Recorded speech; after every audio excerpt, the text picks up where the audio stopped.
So the bonus pen in this particular case isn't exactly a pen because it never existed until you have to have the dramatic organ music in the background and the lightning bolts and the thunder until it was created, because it's a Frankenpen. So the term Frankenpen, I've been making Frankenpens all my pen collecting life, because I would find a beautiful blue dual-fold senior and it would have a really boring Parker nib in it, and I would yank a Waterman nib out of a 100-year pen and shove it into the Parker and be able to write and draw with it to my heart's content. I don't necessarily think that is as Frankenpenning as I like to do. The Frankenpenning that I do mainly is taking a Victorian era dip pen like this, or this, or this, and yanking the gold nibs out of them, which isn't hard to do. You just take them out, and then I put them in an appropriate barrel. And the appropriate barrel in many cases is a less reputable brand than Parker or Waterman, though I have used them. But what I have to do is I also have to use a completely different feed. The shape of the dip pen nib and cross section is flat on top. It sort of looks like this, where a fountain pen nib is rounded in section. So if I were to shove this shape into a round hole, it would twist the nib all to pieces, or crack it, or worse. So what I need to do is find a smaller feed to fit in the hole, and it's enough friction and tension, or whatever the word is, to hold it all together, yet without deforming the nib. So often I've discovered that really crappy fountain pens made by fly-by-night companies that have steel nibs, you take the steel nib out, and the steel nibs are by their nature fatter than the gold nibs, so when you take the nib out, the rusty nib out, usually the feed is very loose, and I find that feed and this gold pen in the barrel work really, really well. So why do I bother doing this, you ask?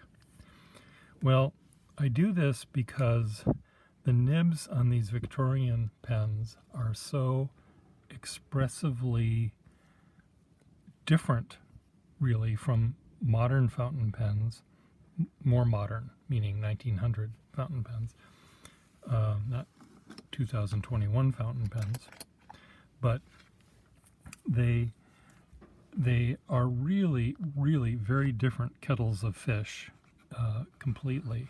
They have a very fun return where it's easy to go from 0 to 60.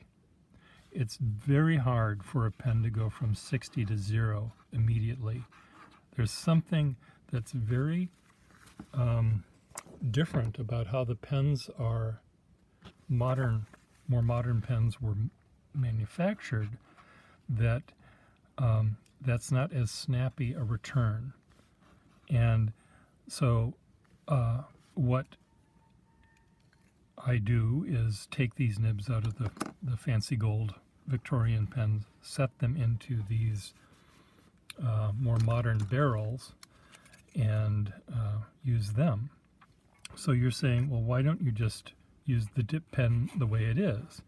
Well, the dip pen the way it is, you have to dip every letter or two. There's not enough ink held on the back of the pen to do very much.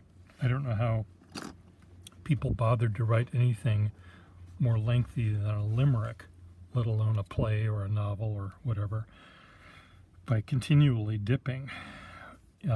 But I find that by adding the feed to it, there's enough ink right there at the nib ready to go to do an entire envelope.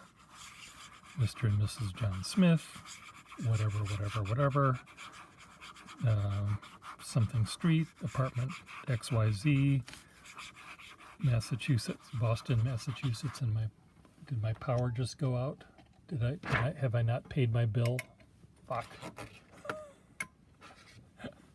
I either didn't pay my bill, or, which is true, or they cut the cable to my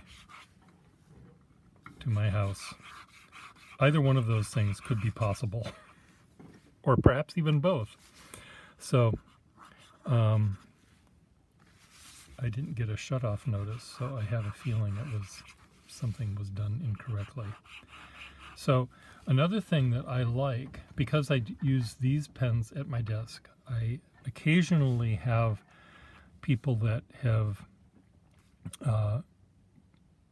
had me create a Frankenpen for them, and they carry it with them. They put a sack on the pen and they carry it with them. I find that when I do that, they don't flow enough for me. I always dip them anyway. There's enough to make it work for me.